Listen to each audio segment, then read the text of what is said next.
Саламатсыздарбы, урматтуу радио каармандар. Сиздер сүйүктүү пайгамбарыбыз Мухаммад саллаллаху алейхи вассаламдын өмүр баянынын кезектеги чыгарылышын тыңдай аласыздар. Студияда мен Абдурахман Абдубалиев. Пайгамбарыбыз саллаллаху алейхи вассаламдын өзүнө болгон урмат ызатына ыраазы болгон Абу Талиб сүйүнүчтөн көздөрү жашка тола атасына төмөнкүчө жооп берет. Сен эч качан кабатыр болбо, атаке. Аны өз уулдарымдан, керек болсо өзүмдөн да жогору коерма ишене бер. Менин көзүм тирүү турганда, ага эч кимдин зыян кылышына жол бермеймин деп сөз беремин. Уулунун бул сөздөрү Абдулмуталипти абдан ыраазы кылды. Көздөрү сүйүнүчтөн жашка толду. Ошентип, Абдулмуталип тарабынан пайгамбарыбыз Мухаммад саллаллаху алейхи вассалам Абу Талипке тапшырылды. О дүйнөгө сапарга чыгарга жакын бул улуу адам эчкире ыйлап жаткан эле. Абу Талип себебин сураганда, Мухаммедимди эми боорума кысып сүйө албаймын, ошон үчүн ыйлап жатамын деген. Абраха кошунунун алдында камырабаган, көптөгөн жылдар бою уруулар ортосунда созулган Фижар согушунун учурунда көзү дагы нымдалбаган бул улуу адам куттуу небереси менен ажырашып жаткандыгын ойлоп, жаш баладай эчкире ыйлаган. Айыкпас ооруга чалдыккан Абдулмуталип небересинин мээримине, сүйүүсүнө тое албастан 80 жаш курагында көз жумду. Бул Пил окуясынан 8 жыл өткөндөн кийин 578 жыл болчу. Абдулмуталип каза болгондугуна байланыштуу Меккенин базары узакка чейин жабык абалда калды. Курайштар өздөрү сүйгөн, урматтаган карыясынан ажырап терең кайгыга батышты. Аны аруу жууп, ак кепиндеп, Хажун көрүстөнүндөгү чоң атасы Кусайдын жанына көмүштү. Пайгамбарыбыз саллаллаху алейхи вассалам чоң атасынан айрылуунун оор кайгысын тартып, жүрөгү сыздап, көз жашын көлдөтүп көпкө чейин ыйлады. Ата-энесинен айрылуусун бул өлүм ага кайрадан бир жолу эстеткендей болду.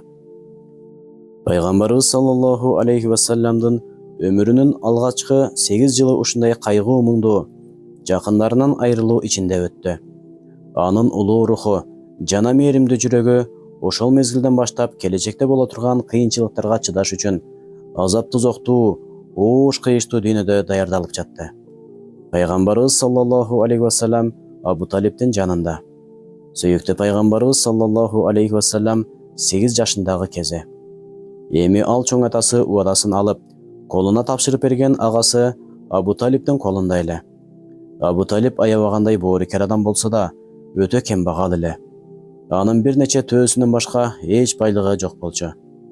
Бала бакыралуу Абу Талиптин турмушу абалы абдан оор эле. Ошондо да ал өзүнүн тууралыгы жана адилеттүүлүгү менен Курайштардын ичинде жогору урмат сыйга, 100 абройго ээн инсан болгон. Азирети Али атасынын бул абалын мындайча сөз кылчу: Атам кедей болсо да, Курайштардын кадыр барктуу, сыйлуу аксакалдарынын бири эле. Андан мурда мындай кедей боло туруп, эл ичинде 100 абройу жогору бирөө болгон эмес. Абу Талип кудум атасы Абдулмуталип сыяктуу эле ошол караңгы доордун жамандыктарынан, ыплас жосундарынан алыс болчу. Курайштар суудай ичкен аракка ал жологон эмес. Ааламдын мырзасын аярлап коргоого чынында татыктуу инсан эле. Ал кудум атасы Абдулмуталип сыяктуу пайгамбарыбыз саллаллаху алейхи вассаламды жанындай жакшы көрчү. Аны эч качан жанынан алыс кетирбей, кайда барса да бирге ала жүрчү. Жада калса, ал болбосо тамакка да отурчу эмес эле. Тамак даяр болгондо пайгамбарыбыз саллаллаху алейхи вассалам көрүнбөсө, Мухаммедим кайда? Чакыргылачы келсин деп турчу. Анткени пайгамбарыбыз саллаллаху алейхи вассалам бар болгон жерде ар дайым береке болчу. Ал отурган дастуркондон баары тое тамактанышса да, тамак ашып калар эле. Ал жокто дастуркондогулар көбүнчө тое электе тамак бүтүп калчу. Пайгамбарыбыз саллаллаху алейхи вассалам болсо ошол кездерде эле аз тамактанчу. Дастуркондо отурганда олуттуу, тартиптүү отурчу. Аллах берген сыйларга абдан кадырлоо менен мамиле жасачу. Башка балдар дастуркон салынар салынбас тамакка жабалактап кол узатып, талашып жей баштаса да, ал улуулар тамакка кол узатмайынча оозуна бир нерсе салчу эмес. Кала берсе, кээде Абу Талип ал башка балдардан тартынып калбасын деп, ага өзүнчө дастуркон салдырып тамак бердирчү. Пайгамбарыбыз саллаллаху алейхи вассалам ошол тырмактай кезинен эле курсагым ачты, суусадым дегенде эч качан айтчу эмес. Аны кичинесинде баккан Умму Айман бул тууралуу мындай деп эскерет. Аллахтын элчисинин бала кезинде курсагым ачты, же суусадым деп даттанганын көрбөгөм. Эртең менен бир чутум замзам суусун ичип алчу.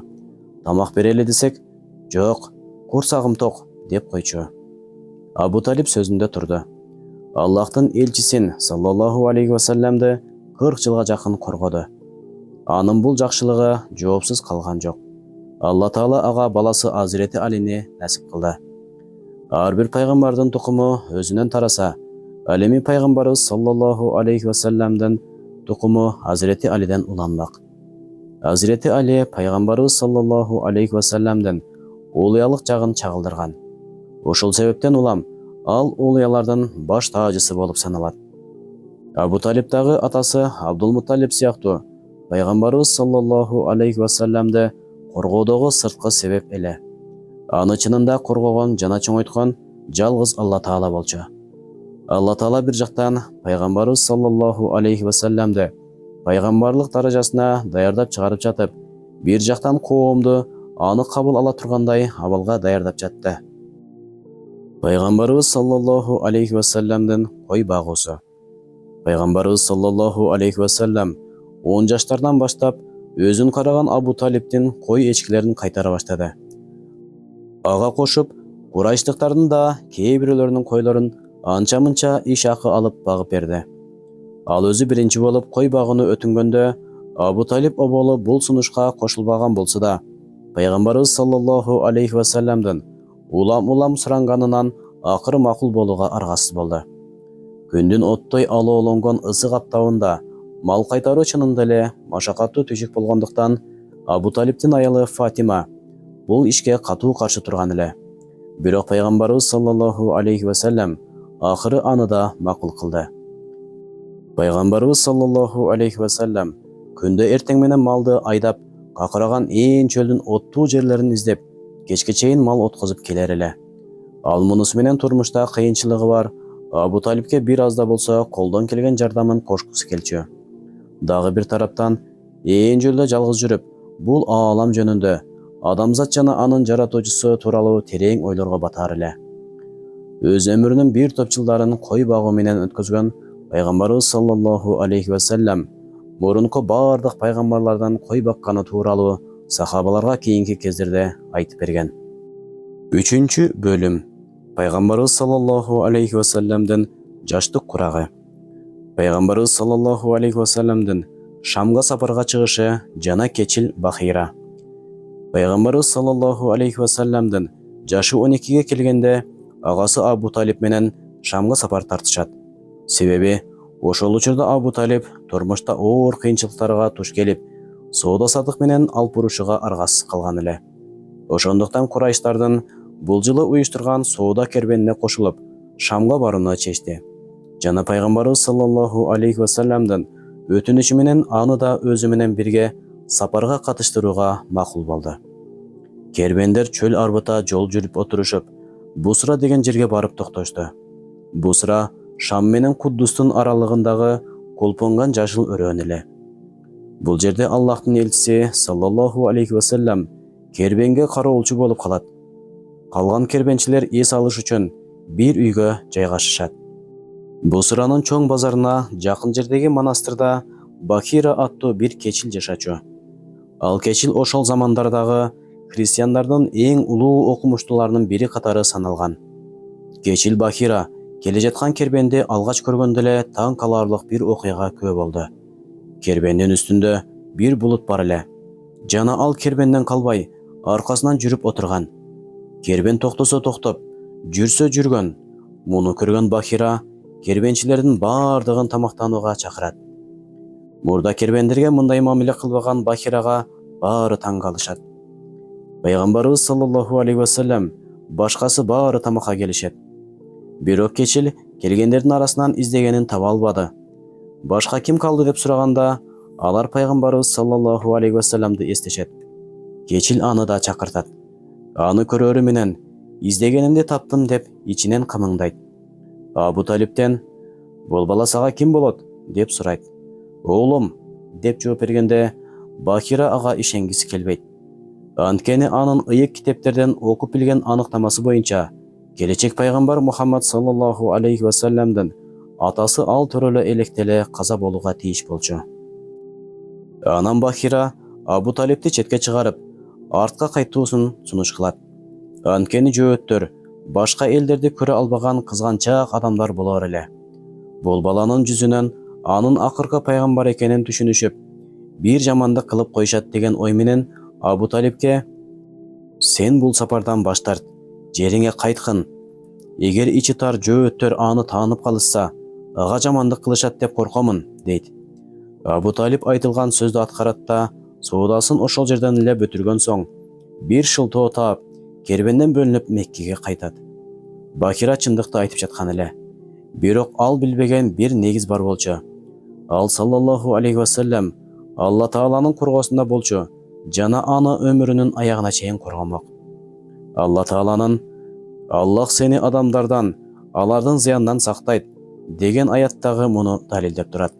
Ооба, жараткан берген убадасын сөзсүз аткармак. Пайгамбарыбыз саллаллаху алейхи вассаламдын жахилиядагы жамандыктардан алыс болуусу. Алла Тааланын жеке тарбиясы астында өсүп жетилген пайгамбарыбыз саллаллаху алейхи вассалам ошол караңгы жахилия доорунда жашаса да, ал кездин ар кандай жамандыктарынан алыс болгон. Кой багып жүргөн кездеринде бир-эки жолу той топурду көрүү максатында шаарга барган болсо да, Алла Тааланын кайрымы менен жолдо уктап калып, таң атып кеткенин, ошондон кийин пайгамбарлык милдетин алганга дейре андай жерлерге такыр барбаганын кийин сахабаларга айтып берген. Эзелки жазмышта ал ааламдын пайгамбары болуп дайындалгандыктан, ааламдардын эгеси аны өзү башкача тарбиялоосун улантууда эле. Ошондуктан ал караңгы доордун ар кандай бузукулуктарынан, ахлаксыздардыктардан жана жамандыктардан ага кичине да жуктурган эмес болчу. Пайгамбарыбыз саллаллаху алейхи вассалам башкалар сыяктуу буттарды өтө жаман көрчү. Өмүрүндө бир иретте ал буттарга урмат көрсөткөн эмес. Курайш бутпарастары ар жыл сайын бир ирет Бувана деп аталган буттун жанына жыйналып, түнү бою ал жерде конуп, чачтарын алышчу жана курбандык чалып, чоң маареке өткөрүшчү. Ушундай маарекеге пайгамбарыбыз саллаллаху алейхи вассаламды чакырышканда таптакыр каршы болор эле. Кала берсе, аны Кудайдын каарына каласын деп коркутушканда да бир айласын таап, ал жерге барбай койчу. Ошондой маарекелердин биринде Абу Талиптин жана башка туугандарынын көңүлүн кыйбай, ал жерге барууга макул болот. Бирок буттун жанына барбастан пайгамбарыбыз саллаллаху алейхи вассалам заматта кайра кетип калганын туугандары билбей калышты. Кийин андан неге кетип калганын сурашканда, сүр айбаттуу, чоочун бир адам пайда болуп, бутка жакын келбөөнү катуу эскертип, кетип кал деп бакырганын айтып берди. Ушул окуядан кийин пайгамбарыбыз саллаллаху алейхи вассалам эч качан буттарга жологон эмес, жана Курайштардын мындай маарекелерине бир да жолу катышкан эмес эле. Алла Таала өзүнүн сүйүктүүсүн, Али пайгамбарлык милдетти ага арта элек кезинде эле ар кандай жамандыктардан таза кармап, өзгөчө тарбиялап жаткан болчу. Ошондуктан пайгамбарыбыз саллаллаху алейхи вассалам кийинчерээк мени жаратканым тарбиялаган, болгондо да эң сонун тарбиялаган деп айткан эле. Пайгамбарыбыз саллаллаху алейхи вассалам 4-чү Фижар согушу учурунда. Пайгамбарыбыз саллаллаху алейхи вассалам 20 жашка келген кезинде 4-чү Фижар согушу болуп өттү. Исламдан мурунку караңгылык доордо арабтардын ар кайсы урууларынын арасында кандуу кагылыштардын, эр өлтүрүп, эриш бузмайлардын, талоончулуктардын, аягы үзүлбөй кек кууп, кан төгүүлөр жана өкүмзордук, кылмыштуулуктар күч алып турган.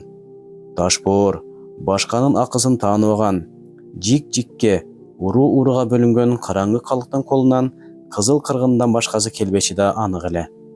Мухаррам, Раджаб, Зулкада жана Зулхиджа айлары байыртадан бери арабтарда ыйык айлар болуп эсептелчү. Бул айларда ар кандай жамандыктардын жасалышына тыюу салынып, кандуу кагылыштар да токтоп калар эле. Ошондуктан бул 4 ай арам айлар деп аталган. Фижар согуштары ушул айлардын бирине туш келгендиктен ушул ат менен аталган. Фижар бузукулук жана зөөкүрдүк деген мааниде. Арабтардын арасында мындай фижар согуштары 4 жолу болуп өтөт.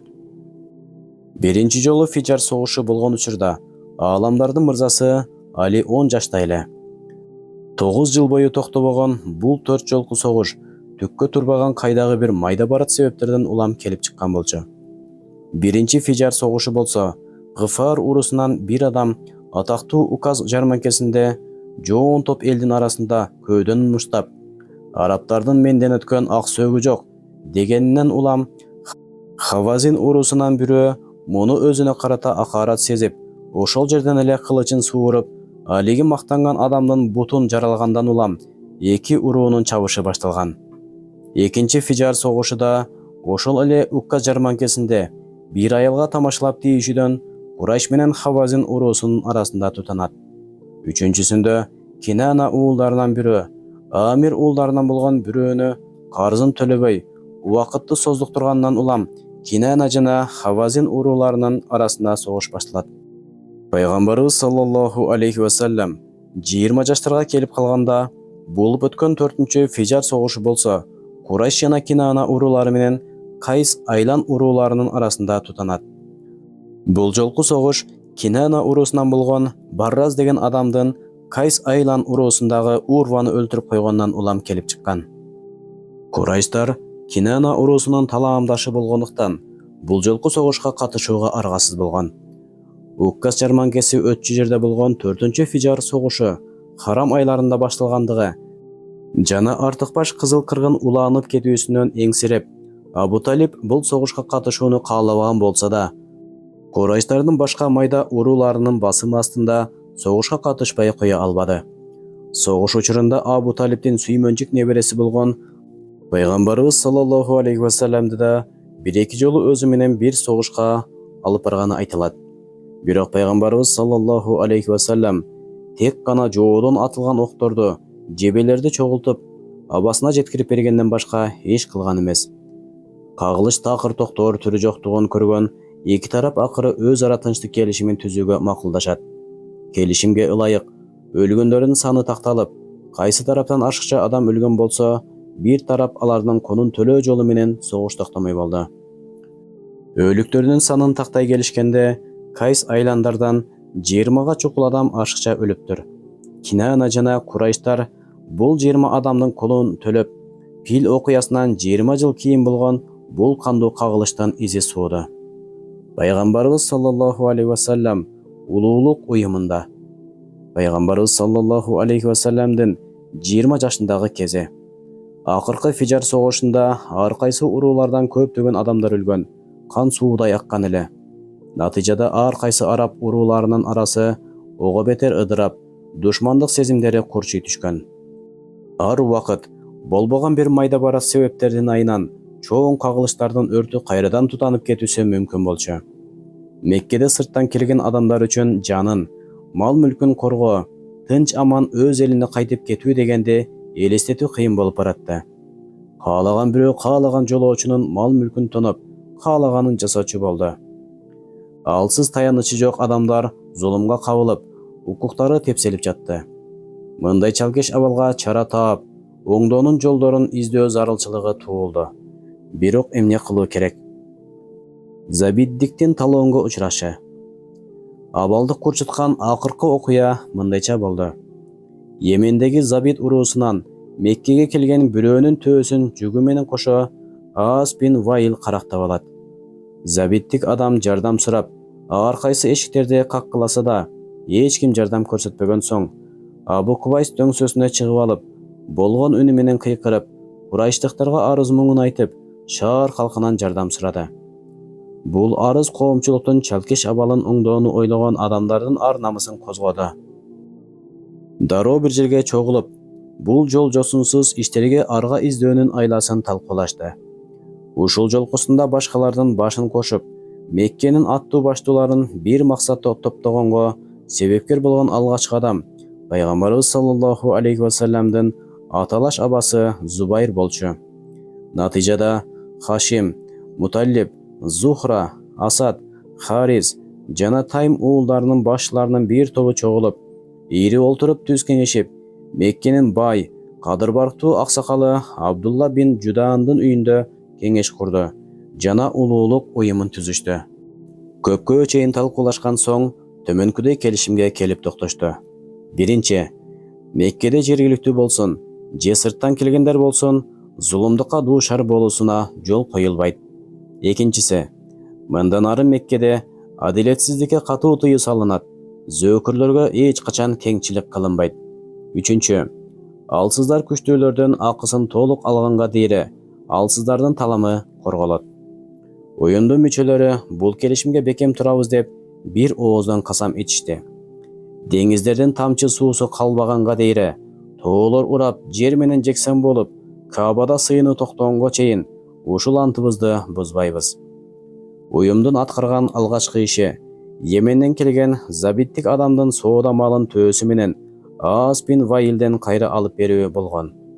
Сүйүктүү пайгамбарыбыз саллаллаху алейхи вассаламда 20 жашындагы кырчын жигит курагында аксакал адамдардан куралган бул уюмга агалар менен кошо катышып, зулумдукка каршы турууну биринчилерден болуп кургап чыккан. Бул пайгамбарыбыз саллаллаху алейхи вассаламдын жаштайынан эле тууру ойлуу, түшүнүктүү жана коомчулукта кадырбаркка ээ болгондугунун белгиси. Мээримдүүлүктүн башаты болгон пайгамбарыбыз саллаллаху алейхи вассалам албетте пайгамбарлык милдетин алуудан мурда эле адилетсиздикке каршы туруп, алсыздарга жардам берүүгө ар дайым даяр эле.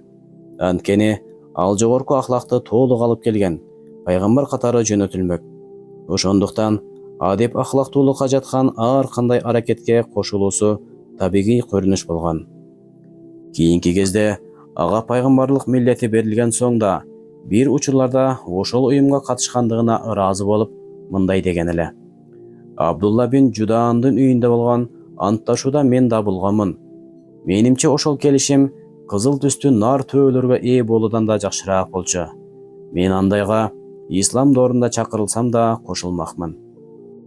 Пайгамбарыбыз саллаллаху алейхи вассаламдын бул сөзү бүгүнкү мусулмандар үчүн да өтө маанилүү.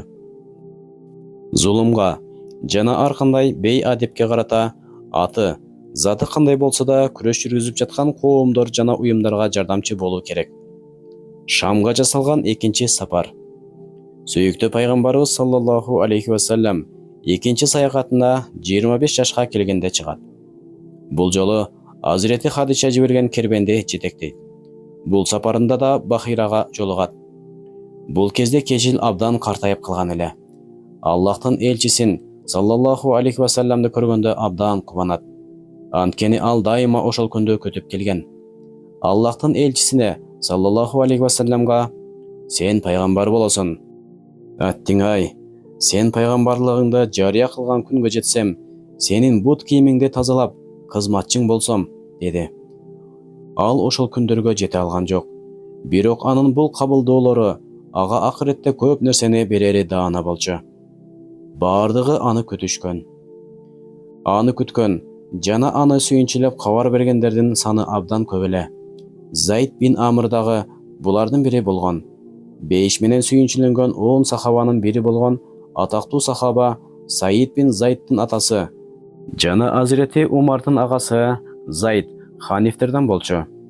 Бул киши буттардан жүз үйрүп, алардын эч бир пайда жана зыян алып келбей турганын айткан киши эле. Ал дагы пайгамбардын белгилерин айткан. Эң маанилүүсү төмөнкүчө эле: "Мен бир дин билемин, анын келерине аз гана убакыт калды. Бирок мен ал күнгө жете аламбы, жокпу, биле албаймын." Зайдтын абийири таза, Алла Таалага толугу менен ачык эле. Ал бир Аллахка ишенип, ага өзүн тапшырган. Бирок ишенгенин Аллах деп айта алчу эмес. Ага кандай кулчулук кыла тургандыгын дагы билчү эмес. Сахабалардан Амир бин Рабия бизге муну риваят кылат. Зайд бин Амирден уккан элем. Ал бир күнү мындай деди: "Мен Азирети Исмаилдин, анан Абдул-Муталиптин тукумунан келе турган бир пайгамбарды күтүүдөмүн. Ал учурга жете албай калдым го. Бирок ага иман келтиремин жана анын Аллахтын пайгамбары экенин кабыл кыламын. Эгер сен ал учурга жетсең, менден ага салам айткын. Сага анын өң келбети тууралуу кабар берейин, бирок таң калба. Ал орто бойлуу, өтө узун бойлуу дагы, кыска бойлуу да эмес, чачы түптүз эмес, бирок тармал дагы эмес. Ысмы Ахмад. Туулган жери Мекке. Пайгамбар катары жиберилген жери дагы бул жер. Бирок кийин анын коому ал алып келген нерселерди жактырбаганы үчүн аны Меккеден чыгарып жиберишет. Ал Ясрибке көчөт. Алып келген дини ошол жерден жайылат. Сен ага кайдыгер боло көрбөгүн. Мен көптөгөн жерлерди кыдырдым. Жана Азирети Ибрахимдин динин издедим. Мен сүйлөшкөн бардык жөөт жана христиан аалымдары мага сенин издегениң кийин келет дешти. Жана баары тең мага айткан нерселерди айтышты. Анан сөздөрдүн төмөнкүчө жыйынтыкташты. Ал акыркы пайгамбар. Андан кийин пайгамбар келбейт. Амир бин Рабия сөзүн андан ары мындайча улантат. Учуру келгенде мен да мусулман болдум. Аллахтын элчисине саллаллаху алейхи вассаламга Зайттын айткандарын чыпчыргасын коротпой айтып бердим. Анын саламын айтканда боюн түздөп, Зайттын саламын алды. Анан мынтип кошумчалады. Мен Зайттын бейиште каалгып жай жүргөнүн көрдүм. Варака бин Науфал христиан аалымы жана Азирети Хадичанын тууганы болчу. Пайгамбарыбыз саллаллаху алейхи вассаламга алгачкы вахий келе баштаганда Хадича энебиз разияллаху анха абалды билиш үчүн ага келип, төмөнкү жоопту алган. Хадича, ал туура сүйлөгөн киши, көргөн нерсеси пайгамбарлыктын башталышында көрүүгө тийиш болгон нерсе. Ага келген Намуз, Жебреил периште, Азирети Муса алейхиссаламга жана Азирети Иса алейхиссаламга да ошол келген. Ал жакында пайгамбар болот. Мен эгер ошол күнгө жете алсам, мен дагы ага иман келтирем, жана аны колдоймун. Абдулла бин Салам болсо жөөт алым эле. Исламга киришин анын өзүнөн угалы. Аллахтын элчиси саллаллаху алейхи вассалам Мадинага көчүп келгенде элге кошулуп мен дагы аны көрүүгө бардым. Айланасында көптөгөн адамдар бар эле. Биз жанына жакындап барганда мындай деп жаткан экен. Алдыңарга келгенде салам бергиле, жана тамак жедиргиле. Анын сөздөрүндөгү кереметке жана маңдайындагы нурга таң калып турган элем. Дароо күбөлүк келтирип мусулман болдум. Анткени аныкындай жүз жана кебете жалгыз пайгамбарларда гана болушу мүмкүн эле. Абдулла бин Салам өтө белгилүү, тектүү киши болчу. Атактуу ислам тарыхчысы Ибн Хажар Исаба аттуу китебинде жазгандай, ал Азирети Юсуфтун тукумунан келген. Анын күбөлүгү түздөн түз Куранда айтылган. Айткын, эй бутпарастар, ойлоп көрдүңөрбү? Эгер ушул Куран Аллахтын даргөйүнөн болсо да, силер ага ишенбесеңер, жана Исраил уулдарынан бир күбө да ал Курандын дал ошондой жалгыз Аллах тарабынан гана түшүрүлүшүнө күбө болуп, ыйман келтирсе да, силер ага иман келтирүүдөн бой көтөрсөңөр, силер эң заалым адамдардан болуп калбайсыңарбы? Аятта айтылган Исраил уулдарынан болгон күбө бул Абдулла бин Салам эле. Эмне үчүн ыйман келтиришкен жок? Негизи бардык жөөттөр жана христиандар пайгамбарыбыз Мухаммад саллаллаху алейхи вассаламдын анык пайгамбар экенин билип таанышчу. Бирок көрө албастыктары жана жашыруун душмандыктары ыйман келтирүүлөрүнө тоскоол болду. Бул таануу ушундай даана жана так болчу. Ишенүү үчүн пайгамбарыбыз саллаллаху алейхи вассаламды бир эле жолуп көрүү жетиштүү болмок. Анткени алар пайгамбарыбыз саллаллаху алейхи вассаламдын бардык өзгөчөлүктөрүн билишчү. Куран бул чындык тууралуу мындай дейт. Биз китеп берген адамдар, жөөттөр жана христиандар аны Мухаммед пайгамбарды өз перзенттерин тааныган сымал таанып билишет. Себеби алар өздөрүнүн ыйык китептери Тоорат менен Инжилде ал жөнүндө окушкан.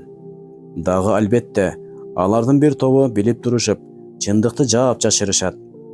Аятта пайгамбарыбыз саллаллаху алейхи вассаламдын аты даана айтылбастан аны деп айтылуусу көрсөтүп тургандай, китеп берилгендердин бардыгы акыркы келе турган пайгамбар саллаллаху алейхи вассаламга ишарат кылынып, ал деп айтылганда Тоорат менен Инжилде ысмы айтылган баарына белгилүү улуу пайгамбарды билишчү.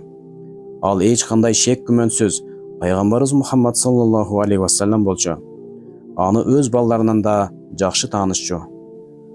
Бир күнү Азирети Умар разияллаху анху Абдулла бин Саламдан сурайт.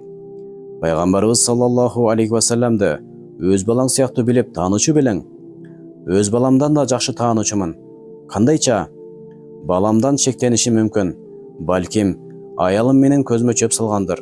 Бирок пайғамбарыбыз саллаллаху алейхи вассаламдын ақырқы пайғамбар екеніне кымындай да шегім жоқ.